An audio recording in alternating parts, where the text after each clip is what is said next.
Yes then YouTube, we have finally done it. But before we get started guys, drop a like on today's video for me. Let's see if we can hit 100 likes. Drop a comment down below and hit that subscribe button to my channel. That would mean the world to me. We are on the road to glory. YouTube, I've finally done it. I've finally found, after all of FIFA 23 been searching a way to make the 4-4-2 second variant, or the 4-4-2 holding, whichever one you want to call it.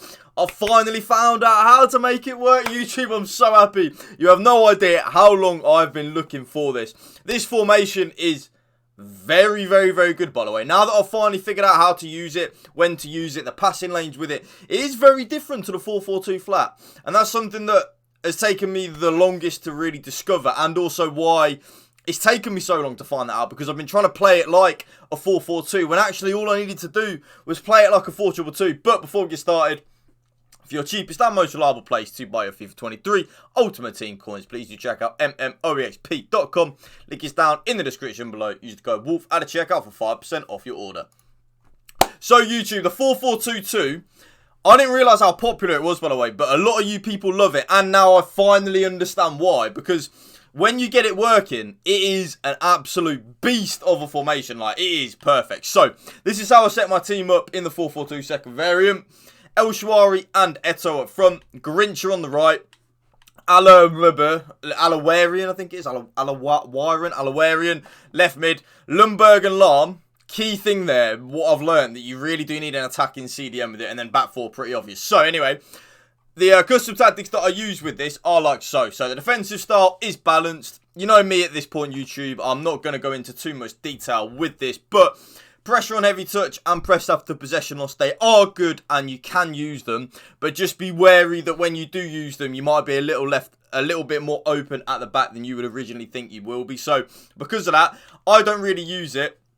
Pressure on heavy touch is probably the better one than press after possession loss. Press after possession loss just drains your stamina more than you will ever know. So yeah, I probably wouldn't really use press after possession loss, but I use balanced. A balanced style where your team presses the ball to the middle of the pitch and your team shape is neutral. Basically, I like to be in control of where and when my team presses. If I want to press at a certain point, I will. If I don't want to press at a certain point, I won't. That's how I like it. So that's how I use it. Balanced on the defensive style. Now the width.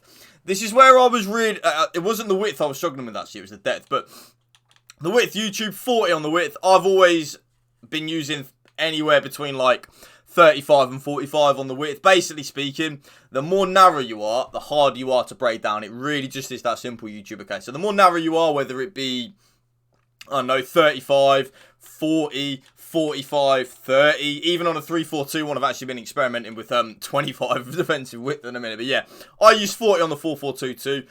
It's quite a defensive, not defensive formation as such, but it's quite solid defensively because of the two CDMs anyway. So I didn't actually need to go too narrow with it. So that's why I left it on 40 rather than my usual 35 that I've been using. So 40 on the defensive width. Now the depth. This is the main thing I was struggling with, YouTube. Now, I'm normally a 70 depth kind of guy. I like to be aggressive. I like to be in my opponent's face, win the ball back high at the pitch. But then very recently, I've been using 55 depth. 55 depth just did not work for me. It just didn't work at all. And then I finally was changing a couple of things around. 60 depth worked. This 40-60 combo with the 4-4-2-2 second variant, it just works, YouTube. So that's why I would use this. That's why I would use that depth with this formation. It works. It's effective. You know me, YouTube. I don't bullshit when I'm speaking to you. It's why I haven't put this video out yet. Well, I haven't put a video out on this formation yet because I haven't found anything that works. And if I was going to put a video out on it, it would have just been straight up bullshit. But now I've finally figured out how to use it and a good set of custom tactics with it. That's why I'm then bringing the video to you. So 40 on the defensive width with 60 depth. You guessed it. You don't even need me to ask at this point. Balanced and direct passing. You know the drill at this point, YouTube. Balanced and direct passing works. If there's anything you use differently, by the way, let me know in the comment section down below. You will see I reply to every single comment. So if you have any questions, no matter what it is, just let me know. Drop a comment and I will reply. But balanced and direct passing. Do you use anything different? Do you use anything different? Let me know. Now the width. 50.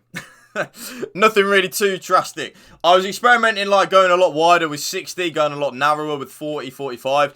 I just liked where the left mid and right mid were anyway on the default, like the 50 width. I liked where they were. They weren't too wide and they weren't too narrow. It just worked. So because of that, 50 on the width. Players in the box, 6. No real method to that madness. I just always think more players in the box, more goals the more likely you are to score more goals. So yeah, 6 players in the box, 2 corners and 2 free kicks. So they're the custom tactics. Now, the player instructions, YouTube. This is where this is where I was struggling. Okay, so the strikers, stay central, get in behind, and come back on defence. Now, the comeback on defence, remember YouTube, I was treating this formation like a 4-4-2. It's not. It plays very similar to a personal favourite formation of mine, which is the 4-2-2. The reason being is it's exactly the same, really, just the left mid and right mid are just in different default settings than with the 4-2-2. And when I've been using this formation all year, I've had my strikers on like basic or stay forward. That was what was hampering me. The gap between the 2 CDMs and the 2 strikers was just too big. It was humongous. I didn't like it. I never was able to really find my happy medium G-spot with that. It was just too big. As soon as I then put my strikers on comeback on defence a couple of days ago, boom! We were in business, and all of a sudden this formation just clicked. There wasn't this huge gap like the River Nile parting ways in the middle of the pitch. All of a sudden it just worked. So because of that, use it and abuse it. Now, my left mid and my right mid, both of them are on comeback on defence. That's a given on a 4-4-2.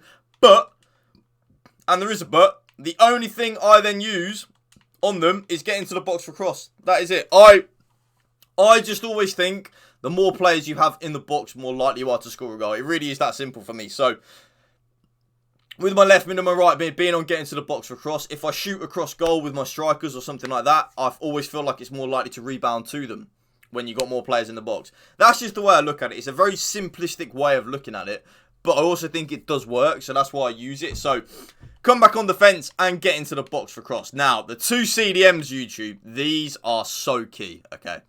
This is where this formation is going to win you or lose you games. So, to start off with, both of them are obviously on cover centre. Like, I don't think I've ever actually used them on cover wing in a 4-4-2 because it just doesn't make sense to have them on cover wing. Like, I just don't really see how that would work. But yeah, so both of them are on cover centre. Now, this is where it changes. I actually have one of them. So, for example, me, my Freddie Lundberg, he is on get forward. And then my other one, my Philip Lahm, he is then on stay back while attacking. So basically, you want your more attacking CDM to be on get forward. If he's not on get forward, you see he won't get forward too much. When I was using him on balanced, he wasn't getting forward anywhere near as much as I wanted him to. I put him on get forward, bang, it worked absolute wonders. So that's why my more attacking CDM is on get forward and my more defensive one is on stay back while attacking. And then last but not least, both of my fullbacks, the right back and the left back, are on stay back while attacking.